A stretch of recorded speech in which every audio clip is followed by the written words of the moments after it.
Before the video starts, please consider subscribing. My dad got a job watching security cameras in an empty building. He stopped blinking on day 3. I wasn't supposed to see the footage. My dad took the job about 2 months ago. He'd been out of work for a while, laid off, bills stacking up, that whole spiral. And then this offer just showed up in his email.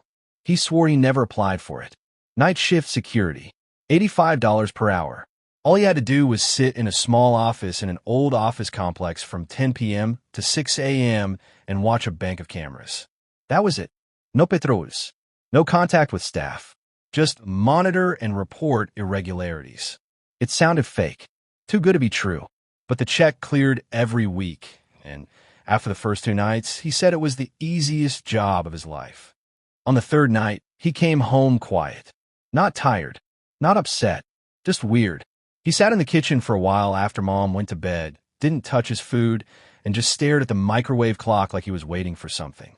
When I asked him if everything was okay, he didn't answer for a few seconds. Then he smiled. Not like himself. Too wide. Too slow. Like someone who'd watched people smile and was now trying it for the first time. "It's fine," he said. "There's just something about the cameras." That's when the blinking stopped. I didn't notice at first. I mean, who tracks how often someone blinks? But by the 5th day, I realized something was off.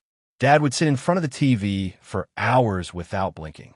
His eyes were wide, glassy, red at the edges, but they never closed. Mom thought he was just tired. She begged him to quit. The money wasn't worth it, she said. He said the job was important, that he couldn't leave the place unattended, that they notice when you don't watch.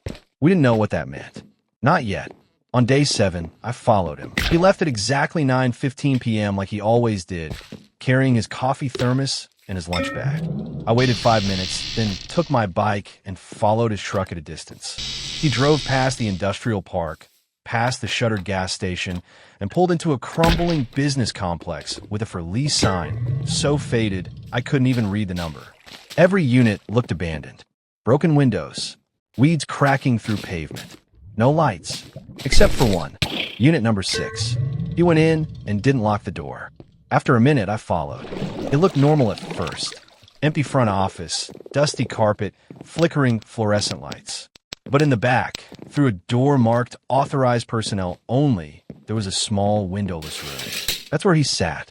12 monitors filled the far wall, each showing grainy black and white feeds of long hallways, stairwells, and what looked like empty rooms with bolted down chairs.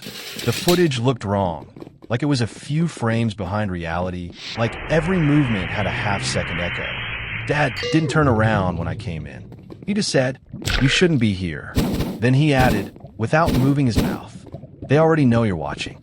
I left. I ran all the way home and didn't sleep. The next morning, I asked him about it. He acted normal, shrugged off the "they already know" part as a joke, said I was imagining things. But that night, I checked the kitchen trash. Inside was the lunch I saw him pack, completely untouched. Rotten ham sandwich, unopened bottle of water, an apple that looked days old. He wasn't eating. He wasn't sleeping. He wasn't blinking. That's when the tapes started showing up. The first one was in my backpack. VHS tape. No label. I thought it was a prank until I found the same tape again on my pillow the next day with a note, "Keep watching." We don't even own a VCR. I had to go to the thrift store and dig one up. When I finally played the tape, I almost screamed. It was me, sleeping, in my bed, from the corner of the room. The footage was grainy and silent, but it was undeniably real. I got out of bed at one point to pee, and I watched myself walk across the screen exactly like I remembered doing the night before. Except there was something else. Something I hadn't seen. A figure, tall, thin, and pale, stood in the hallway, watching me, unmoving. More tapes came. Every night, for 6 nights in a row. Each one was filmed from a different room in the house. All while we were sleeping. Each one showed the figure, closer and closer every time. The 6th tape showed it standing over my bed. And in the 7th tape, it wasn't there at all. But I woke up with dirt on my sheets, and my bedroom window, painted shut since we moved in, was open. I confronted my dad. I didn't care how crazy I sounded. I showed him the tapes. I asked him what the hell was happening and why he wouldn't just quit.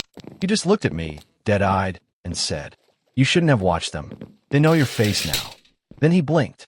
Once. Slowly. And blood trickled from the corner of his eye. That night, he didn't come home. We filed a missing person report. The police searched the building, but it was empty. Not just abandoned, gutted. No furniture. No monitors. No office. Not even wiring in the walls. Unit number 6 was completely hollow. It said it had been that way for years. I tried to show them the tapes, but when they played them, they were just static. Even the VCR melted, literally shorted out and fused after the 7th tape. Like something in it didn't want to be seen anymore.